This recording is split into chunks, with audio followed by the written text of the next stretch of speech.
शुक्लाम्बरधरम् विष्णुम् शशिवर्णम् चतुर्भुजम् प्रसन्नवदनम् ध्यायेत् सर्वविघ्नोपशान्तये। यस्य द्विरदवक्त्राद्याः पारिषद्याः परस्यतम् विघ्नम् निघ्नन्ति सततम् విశ్వక్సేనం తమాశ్రయే. శ్రీ గురుభ్యో నమః. నిన్నటి వరకు మనం 45వ శ్లోకం వరకు నేర్చుకున్నాం శ్రీ విష్ణు సహస్రనామ స్తోత్రం. ఈ రోజు 46వ శ్లోకం నుండి 50వ శ్లోకం వరకు నేర్చుకుందాం. 46వ శ్లోకం విస్తార విస్తార స్థావర స్థావర స్థాణు స్థాను ప్రమాణం ప్రమాణం బీజమవ్యయం బీజమవ్యయం అర్ధో అర్ధో అనర్ధో అనర్థో మహాకోశో మహాకోశో మహాభోగో మహాభోగో మహాధనః మహాధనః విస్తార విస్తార స్థావర స్థావర స్థాణు స్థాను ప్రమాణం ప్రమాణం బీజమవ్యయం బీజమవ్యయం అర్ధో అర్థో అనర్ధో అనర్థో మహాకోశో మహాకోశో మహాభోగో మహాభోగో మహాధనః మహాధనః విస్తారస్థావరస్థాణు విస్తారస్థావరస్థాను విస్తారస్థావరస్థాణు విస్తారస్థావరస్థాను ప్రమాణం బీజమవ్యయం ప్రమాణం బీజమవ్యయం అర్ధోనర్ధో మహాకోశో అర్థోనర్థో మహాకోశో మహాభోగో మహాధనః మహాభోగో మహాధనః విస్తారస్థావరస్థాణు విస్తారస్థావరస్థాను ప్రమాణం బీజమవ్యయం ప్రమాణం బీజమవ్యయం అర్ధోనర్ధో మహాకోశో అర్థోనర్థో మహాకోశో మహాభోగో మహాధనః మహాభోగో మహాధనః విస్తారస్థావరస్థాణు ప్రమాణం బీజమవ్యయం విస్తారస్థావరస్థాను ప్రమాణం బీజమవ్యయం అర్ధోనర్ధో మహాకోశో మహాభోగో మహాధనః అర్థోనర్థో మహాకోశో మహాభోగో మహాధనః విస్తారస్థావరస్థాణు ప్రమాణం బీజమవ్యయం విస్తారస్థావరస్థాను ప్రమాణం బీజమవ్యయం అర్ధోనర్ధో మహాకోశో మహాభోగో మహాధనః అర్థోనర్థో మహాకోశో మహాభోగో మహాధనః 47వ శ్లోకం అనిర్విణ్ణ అనిర్విణ్ణ స్థవిష్టో భూః స్థవిష్టో భూః ధర్మయూపో ధర్మయూపో మహామఖః మహామఖః నక్షత్రనేమిర్ నక్షత్రనేమిర్ నక్షత్రీ నక్షత్రీ క్షమః క్షమః క్షామః క్షామః సమీహనః సమీహనః అనిర్విణ్ణ అనిర్విణ్ణ స్థవిష్టో భూః స్థవిష్టో భూః ధర్మయూపో ధర్మయూపో మహామఖః మహామఖః నక్షత్రనేమిర్ నక్షత్రనేమిర్ నక్షత్రీ నక్షత్రీ క్షమః క్షమః క్షామః క్షామః సమీహనః సమీహనః అనిర్విణ్ణ స్థవిష్టో భూః అనిర్విణ్ణ స్థవిష్టో భూః ధర్మయూపో మహామఖః ధర్మయూపో మహామఖః నక్షత్రనేమిర్నక్షత్రీ నక్షత్రనేమిర్నక్షత్రీ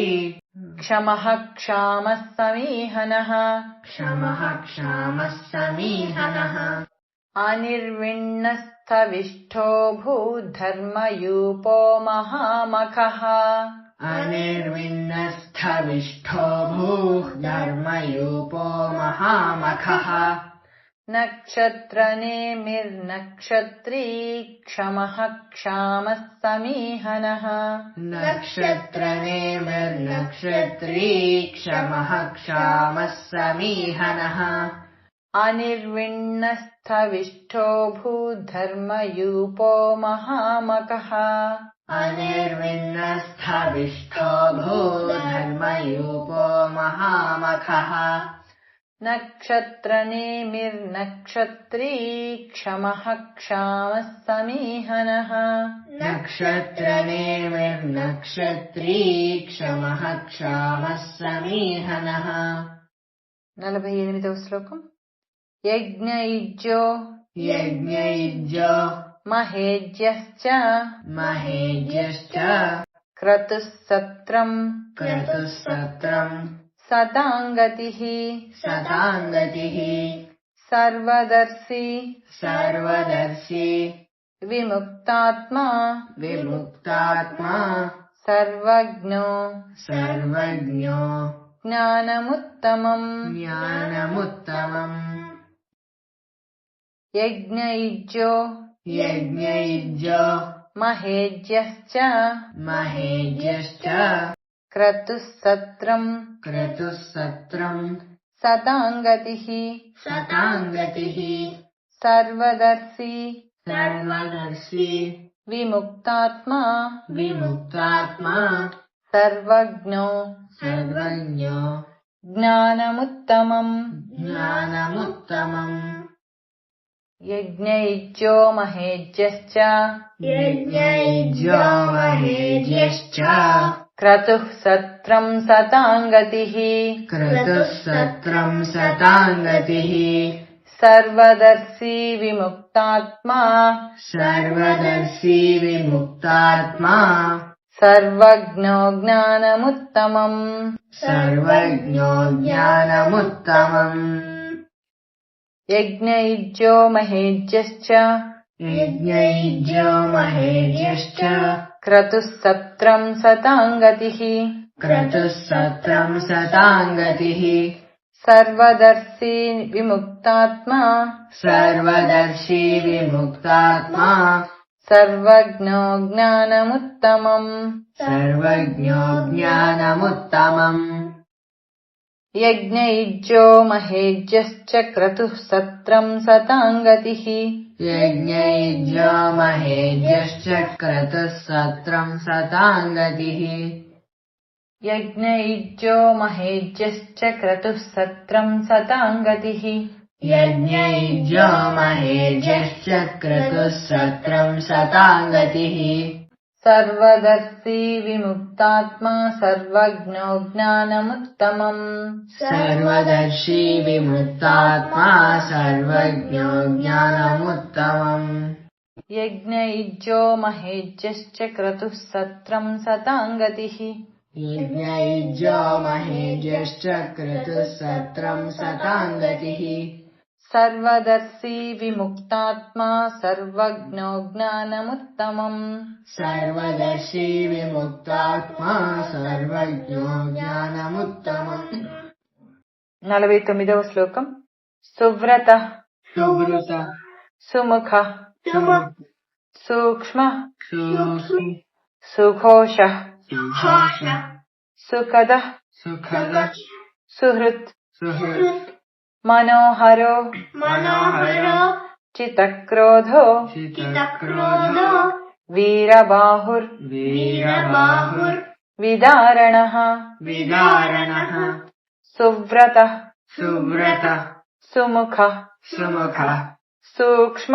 सूक्ष्म సుఘోష सुघोष సుఖద सुखद సుహృత్ सुहृत् మనోహరో मनोहरो జితక్రోధో जितक्रोधो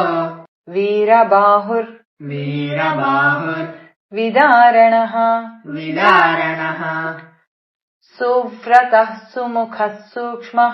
सुव्रतः सुमुखः सूक्ष्म సుఘోష సుఖద సుహృత్ सुघोषः सुखदः सुहृत् మనోహరో చితక్రోధో मनोहरो जितक्रोधो वीरबाहुर्विदारणः वीरबाहुर्विधारणः वीरबाहुर्विदारणः वीरबाहुर्विदारणः सुव्रतः सुव्रतः सुमुखः सुमुखः सूक्ष्मः सूक्ष्मः सुघोषः सुघोषः सुखदः सुखदः सुहृत् सुहृत् मनोहरो मनोहरो जितक्रोधो चित्तक्रोधो वीरबाहुर् वीरबाहुर्विदारणः विदारणः सुव्रतः सुमुखः सूक्ष्मः सुव्रतः सुमुखः सूक्ष्मः सुघोषः सुखदः सुहृत् सुघोषः सुखदः सुहृत् मनोहरो जितक्रोधो मनोहरो जितक्रोधो वीरबाहुर्विदारणः वीरबाहुर्विदारणः सुव्रतः सुमुखः सूक्ष्मः सुव्रतः सुमुखः सूक्ष्मः सुघोषः सुखदः सुहृत् सुघोषः सुखदः सुहृत् मनोहरो जितक्रोधो मनोहरो जितक्रोधो वीरबाहुर्विदारणः वीरबाहुर्विदारणः सुव्रतः सुमुखः सूक्ष्मः सुघोषः सुखदः सुहृत् सुव्रतः सुमुखः सूक्ष्मः सुघोषः सुखदः सुहृत् मनोहरो जितक्रोधो वीरबाहुर्विदारणः मनोहरो जितक्रोधो वीरबाहुर्विदारणः सुव्रतः सुमुखः सूक्ष्मः सुघोषः सुखदः सुहृत् सुव्रतः सुमुखः सूक्ष्मः सुघोषः सुखदः सुहृत् मनोहरो जितक्रोधो वीरबाहुर्विदारणः मनोहरो जितक्रोधो वीरबाहुर्विदारणः 50వ శ్లోకం स्वापनः स्वापनः स्ववसो स्ववसो व्यापी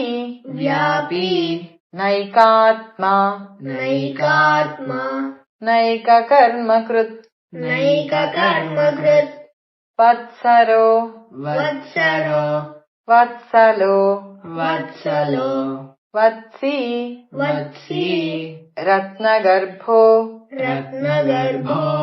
धनेश्वरः धनेश्वरः स्वापनः स्वापनः